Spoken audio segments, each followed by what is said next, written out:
Udumo kuNkulunkulu kweliphezulu nokuthula emhlabeni kubantu abathokozelwa nguye. Babunsibando kubingelelayo ndlalifa izulu. Ngithi uJesu Kristu inkosi. Siyambonga ke, siyamdumisa uNkulunkulu wethu kakhulu sithandile kuba sikwazi ukuhlangana futhi namhlanje sibona usuku lwanamhlanje.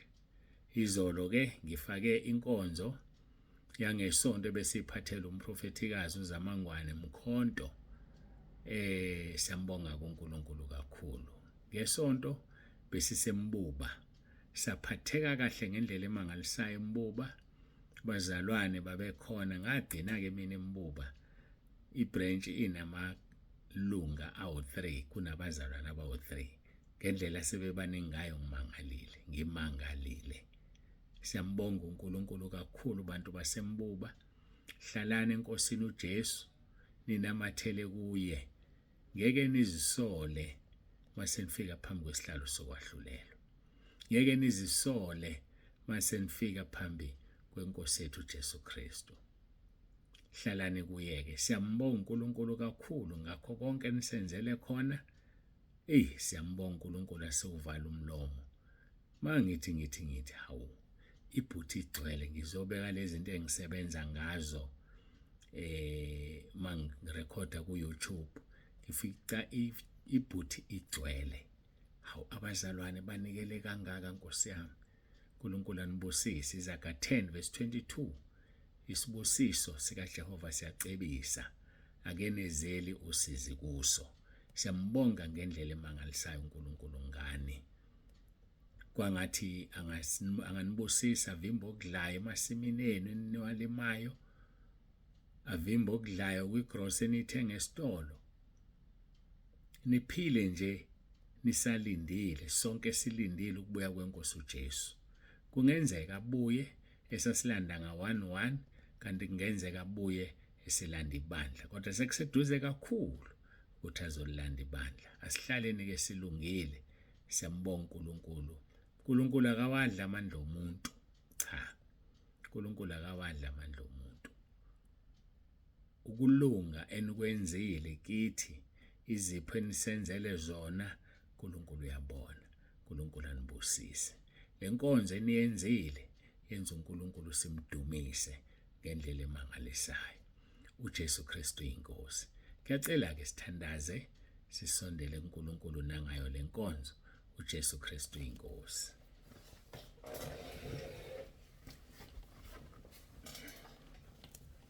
Baba egameni likaJesu ophilayo, uNkulunkulu wethu nomusa, sisondela kuwena siyabonga uthando sithande ngalo. Siyabonga Nkosi ukuhlangana ngalendlela. Ehlisa isibusiso sakho Nkosi kubantwana bakho embuba. Babusise Nkosi ngakho konke abasenzele khona. uNkulunkulu ongawadla amandla abantu. Busisa nabo bonke Nkosi sesithi masifike emabranchini sibone besenzela izimangaliso, besiphathisa imphako, besinikeza izinto Nkosi besibusisa.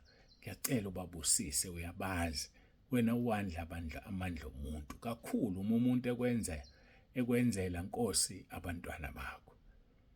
Ngiyakhuleka uNkulunkulu wami, busisa abantu abaletha abantu Nkosi. Ngiyacela ubabusise. Isimangaliso namhlanje ekseni ngibreak irecord kufaka abantu abaningi ngendlela emangalisayo ekhalezo.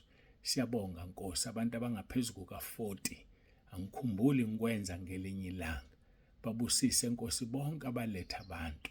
Sibekele izono zabo bangene ezulwini ngosuku lokugcina kube imiqhele yabo. Ngikhulekela nabangenisiwe Nkosi basize ukuba Nkosi bahlale bakhonze ngeqiniso, ukuba Nkosi bangayisoli ngosuku lokugcina ukuthi baphumelane ekhaya lezwi, baphumelane bangalaleli ukukhuluma kwakho. Ngoba lokho kusiqoqile Nkosi, asizile kumuntu, asinandaba nokuhlakanipha komuntu nobuwula bakhe. Thina sicela wena Moya oNgcwele usebenze, ukhulume ngoba usebenzisa umuntu. Sebenza ke Nkosi, londoloza usigcine ngabanye size singene ezulwini ngosuku lokugcina. Abagulayo ngegama lenkosi uJesu sebephilisiwe manje. uJesu Kristu inkosi. Amen.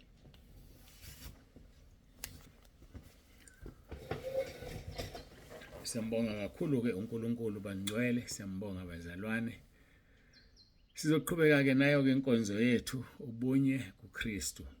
Sofunda ke ngokaJohn chapter 17 verse 20 no 21. Angiceleli laba bodwa kepha nalabo abakholwa yimi ngezwi labo, ukuba bonke babe munye njengalokhu wena babukimi nami ngikuwe, ukuba nabo babe kuthina ukuzizwe likholwe ukuthi wena ungithumile. Siyambonga uNkulunkulu wethu kakhulu ngalelizwi esiqhubeka nalo kulezi insuku ubunye kuKristu. Ngiyacela ke siqhubeke noPetro wesibili sizoqala kuverse 7 sehleke njalo uNkulunkulu wethu akhulume ngendlela afisa ukukhuluma ngayo ngithule mina awusebenzise lo mzimba. Khumbula ke silethwe la ukukhuthazela, silethwe la ukuthi umzalwane akufanele abe yivila, umzalwane kufanele amkhonze uNkulunkulu. Ake sibheke kuverse 7. Nasekumesabeni uNkulunkulu ukuthanda abazalwane.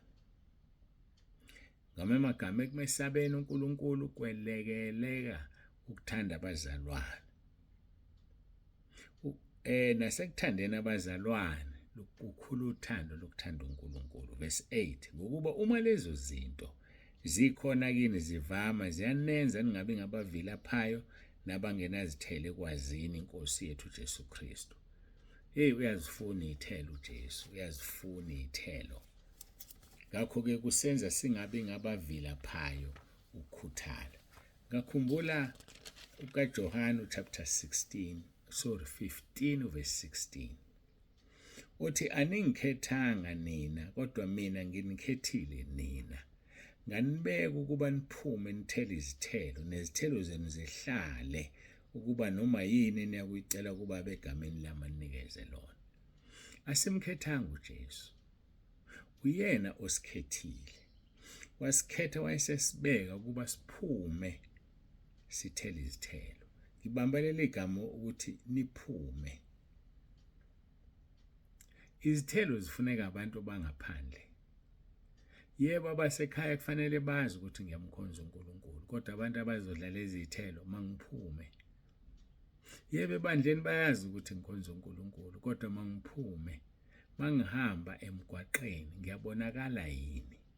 Mangisetekisini ngiyabonakala yini? Mangidrive angidrivisi nabanye abasebenzi bomgwaqo kabi? Angithukani yini mangidriviswe kabi?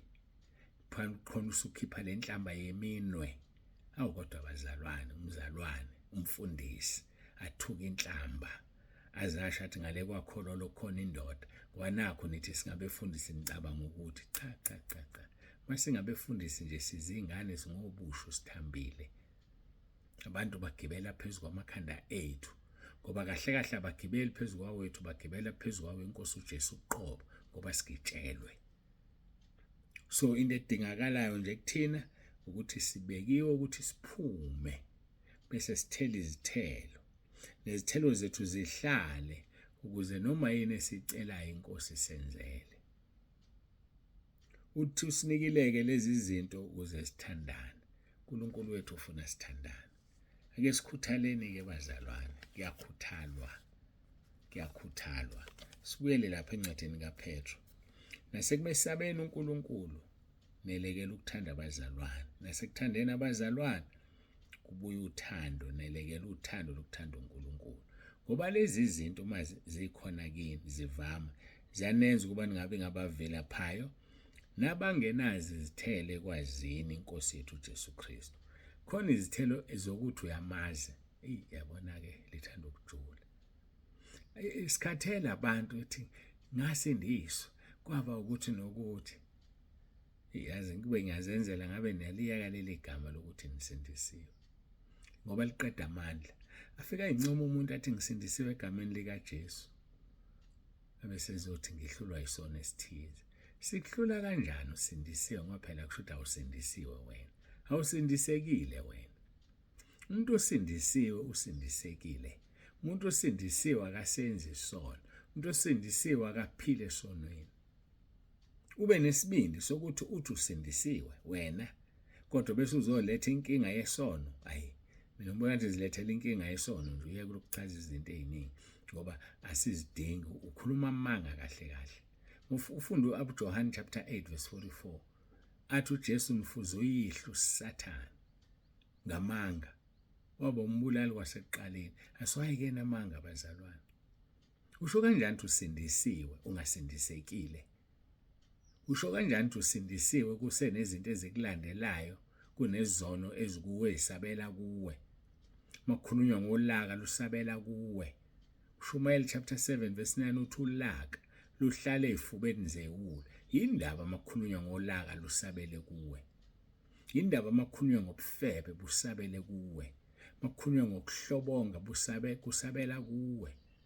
Makukhulunywa ngokuphinga kusabela kuwe. Makukhulunywa ngokuntshontsha kusabela kuwe. Makukhulunywa ngokuhleba kusabela kuwe. Makukhulunywa ngemicabango emibi, imizindla emibi kusabela kuwe. Yini kwenziwa yini lokho? Hayi awusindisekile mzalwane. Into ezokusiza nje thandaza uRoma 10 verse 9.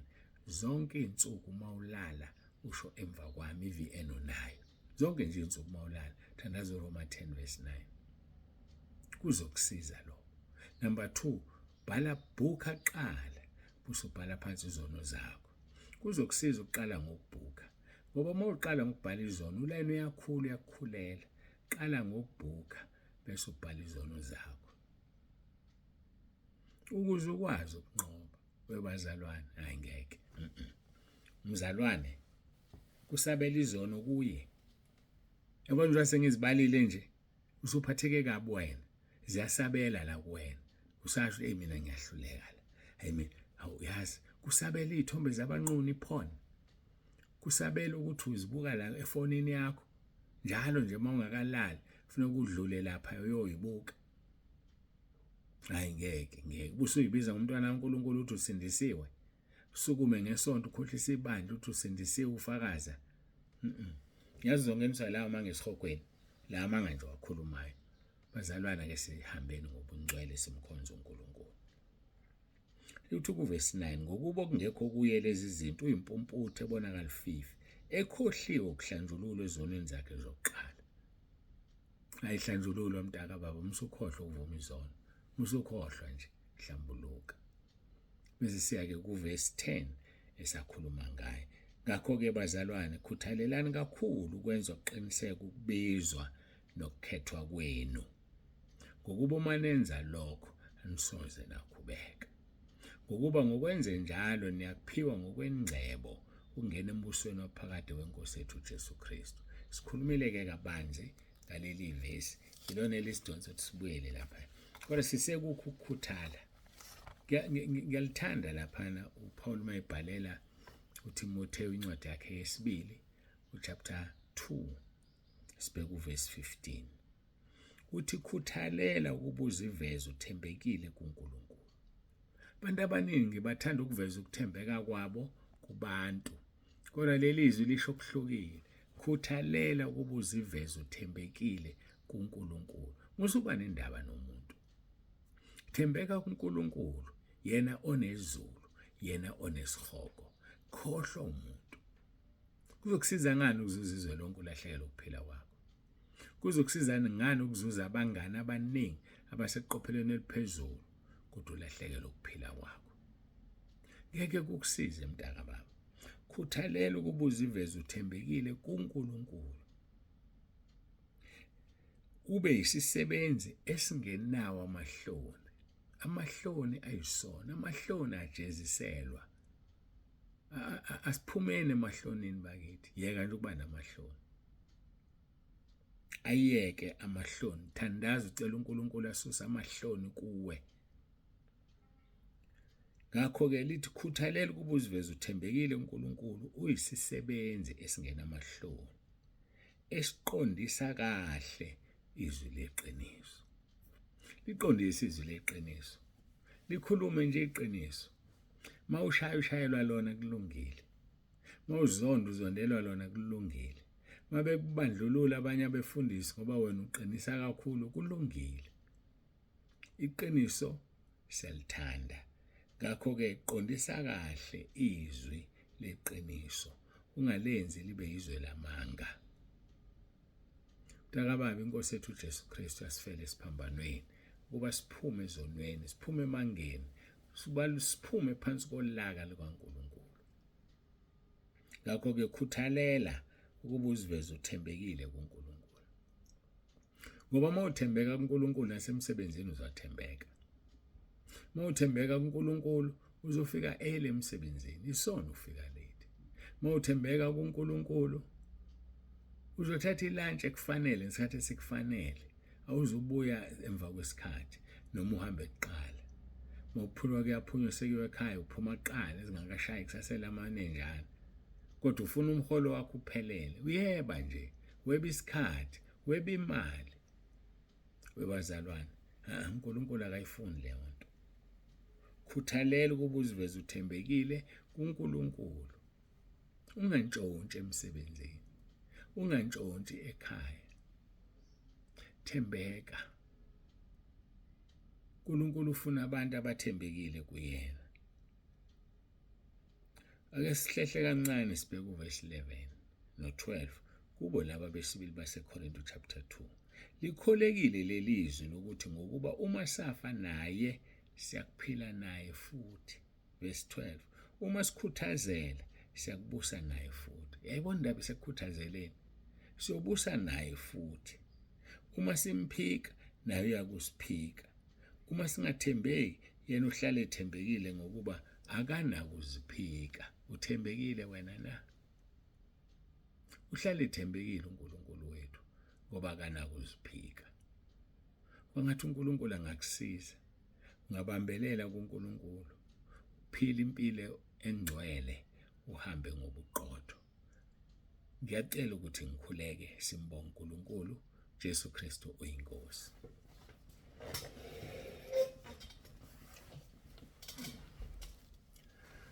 Babegameni likaJesu siyabonga ngalenkonzo, siyabonga uNkulunkulu wethu onomusa, udumo lonke lungolwakho lukufanele izikhathi zingakabibikho namanje kuze kube phakade. Siyakubonga uNkulunkulu wethu, siyakubonga Moya oNgcwele. Siyabonga, sisize sikhuthale. Sikhuthalela ukuziveza sithembekile kuwe uNkulunkulu wethu, ngoba ngeke usize ukuthembeka kubantu bese sihluleka kuwena. Khona kufanele sithembeke kuwena.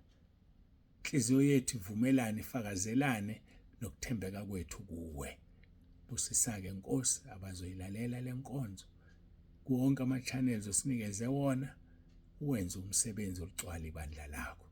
Nginikela kuwena ukuphila kwami. Qhubeka Nkosi ungigibele. Ngikuse lapho ufisa ukuya khona njengoba wayigibela imbongolo ungena eJerusalema. Ukwazi kwami nokuqonda kwami makuphele kugwinye kuthathwe nguwena, ngoba ukuvela kuwe ikona okuyikhona kunokuvela kumina. Siyabonga ngekhaya lezwi, siyabonga abantwana bakho abalikhulisayo babusise. Siyabonga Nkosi ngakho konke osenzela khona ngaleli khaya lezwi nangalentaba yendlu kaJehova kuyabonelelwa. Babusise bonke abakhona bahlale phansi kwe-umbrella ezivikelo singuwe. uJesu Kristu inkosi. Amen.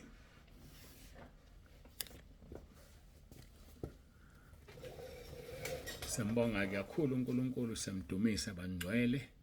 Akekho ufana naye, akekho njengaye. Babunze bantu siyavalelisa. Uthi ube nosuku oluhle olubusisekile. uJesu Kristu inkosi.